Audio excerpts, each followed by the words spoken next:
Welcome back, Minilogue lovers! In today's episode, we're taking this sound and turning it into this.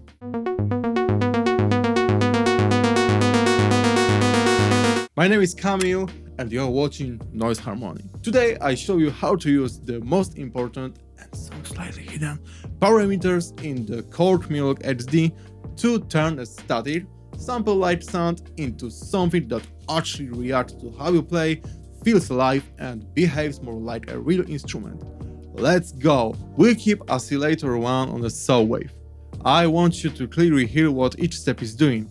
For convenience, I turn on the arpeggiator so the sound keeps playing and it's easier to notice changes as we tweak parameters. Next up, ADSR. We're going for an envelope that's fairly short and snappy, but with a slightly longer release so the sound doesn't cut off too abruptly. Now the heart of the whole thing, the filter. I'm setting the cutoff somewhere around 25–30%. Very low. I want the sound to start off a bit muted. On top of that, we use the envelope generator to modulate the filter. Short attack, decay below halfway and intensity around 70%. At this point, as you can hear, everything still sounds pretty dead. Flat, predictable, kind of like a sample. And now we got to the most important part. We go into Edit Mode, Program Edit Modulation. This is a place many people completely skip, mostly because it's not visible at first glance. I actually talked about this exact thing in another video. It should be popping up in the top right corner right now. So make sure to check it out. Back to the patch. First, we set velocity, envelope generator to around 80. This means that how hard you play now affects how much the filter envelope opens. In simple terms, stronger notes sound brighter, softer notes stay darker.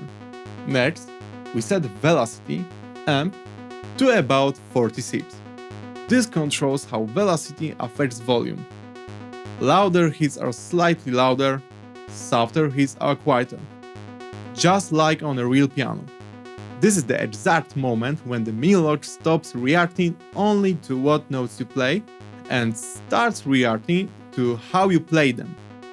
The sound is no longer static, it breathes, it moves, and it finally feels like an instrument, instead of looped patch. Now let's add some space. I set the delay to a quarter note with a bit more depth and choose a smooth reverb. More as a background layer than a special effect. We are going for air and space, not drowning the sound in reverb. Alright, let's fine-tune a few details. First, we add key tracking at around 50%. This makes higher notes open the filter a bit more than lower ones, so the sound stays balanced across the keyboard. Without it, low notes might feel too dark and high notes too dull or uneven. Next, we add a touch of resonance, very subtle. This helps emphasize the character of the filter and adds definition, but we keep it low so the sound doesn't start whistling or taking over the tone. Finally, we'll add a bit of noise, gently filtered around 17 kHz. This isn't meant to be clearly audible. It's more like air or texture on top of the sound. It adds a sense of movement and detail. And there we go! It already sounds pretty familiar. To me, it's got a bit of deadmau5 style vibe. With just a few tweaks, we've achieved exactly what we wanted. A clean, interesting, and most importantly, expressive preset. Let's do a quick comparison. First, the exact same arpeggio without velocity.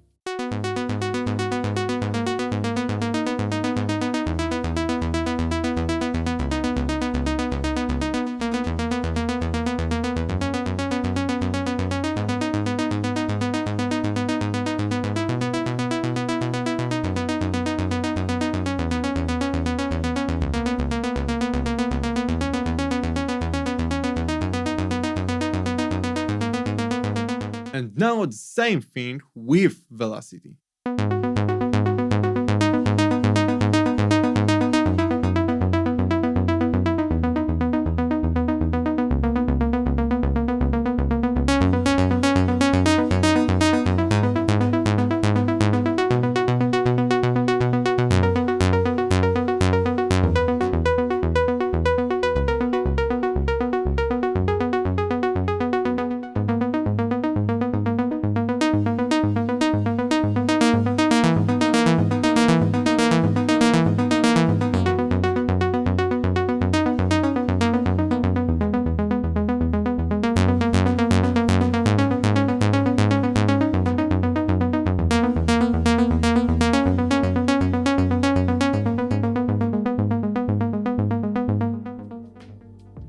This is the exact same patch, the only difference is velocity. A small but very important warning. Don't overdo velocity. If you push values up to around 120, 127, the sound will start falling apart. Quiet notes disappear and loud notes become way too aggressive. In practice, somewhere between 40 and 80 is usually the sweet spot. Below 40, the changes are barely noticeable. And once you go past 80, things get wild really fast. That middle range is where the magic happens. In situations like this, it's also a really good idea to check the global settings and go into the velocity curve menu. There you can adjust the velocity curve to match your playing style. On the Minilogue screen you can actually see the curve, how playing strength translates into MIDI values.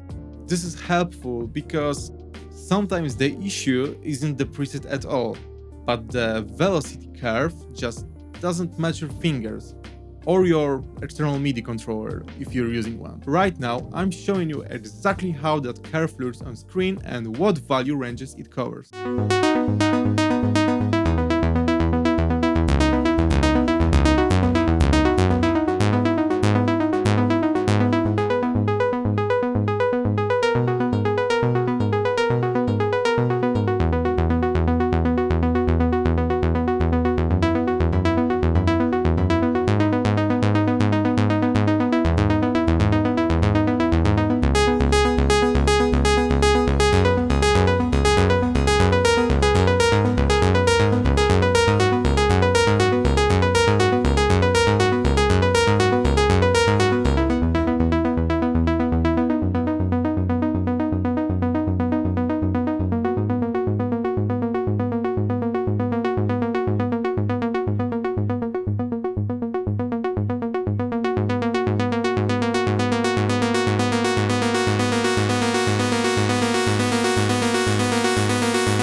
Now for a tweak twist.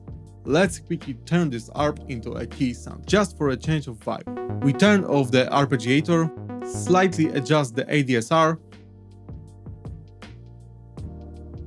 add a bit of the tune between the oscillators. And suddenly, our sequence turns into expressive keys.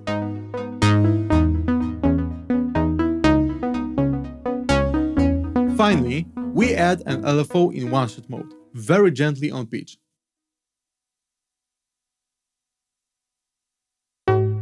This isn't meant to be an effect, just a micro movement. And that's it! We now have a fully playable, living key sound.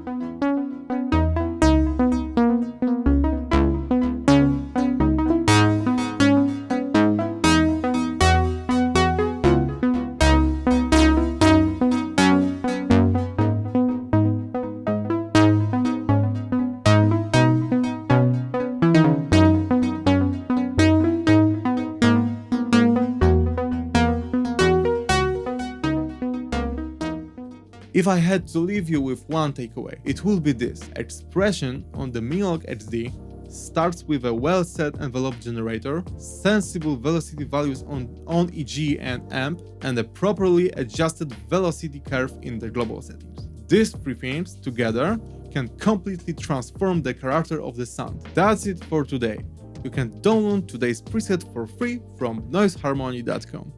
along with more freebies for the Minilogue XD and other gear as well. If you want more practical tutorials like this one, Make sure to subscribe and definitely check out noiseharmony.com. We've got preset packs for the Minilogue XD, and I especially recommend our recently released Ice and Veil pack, inspired by Scandinavian soundscapes and packed with velocity responsive patches. See you in the next episode.